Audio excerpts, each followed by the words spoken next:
A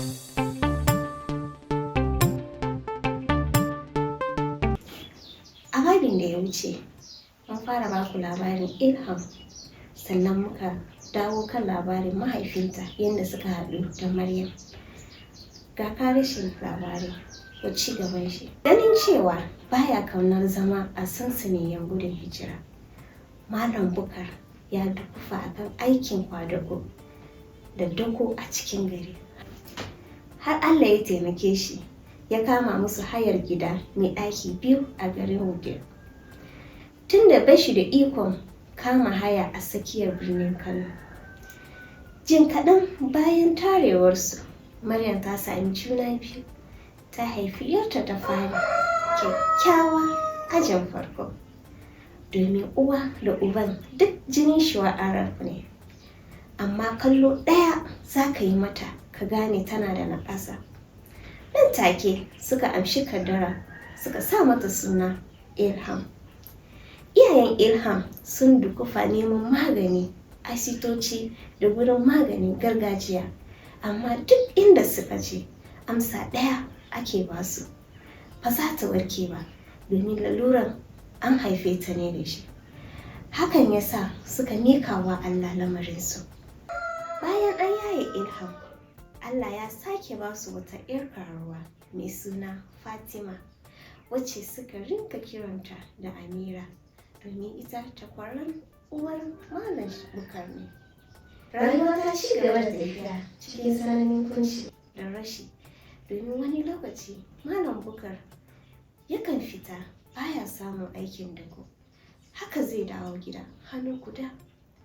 Duk da haka ya kokarta ya sa Ilham da Amira a wata makarantar gwamnati ta firamare.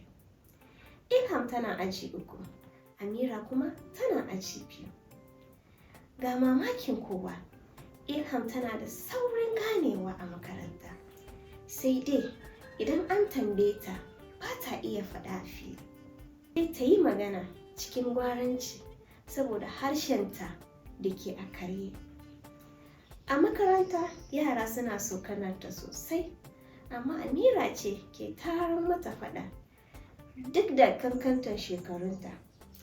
Ilham kuwa sai dai ta yi ta dariya yayin da miyau ke ta zuba, tana ɗauka wasa suke mata. Ko a unguwa mahaifiyarsu tana cikin bakin ciki saboda hattarar da ake wa 'yarta, amma ta jure tana cewa Allah gatan bawa ne.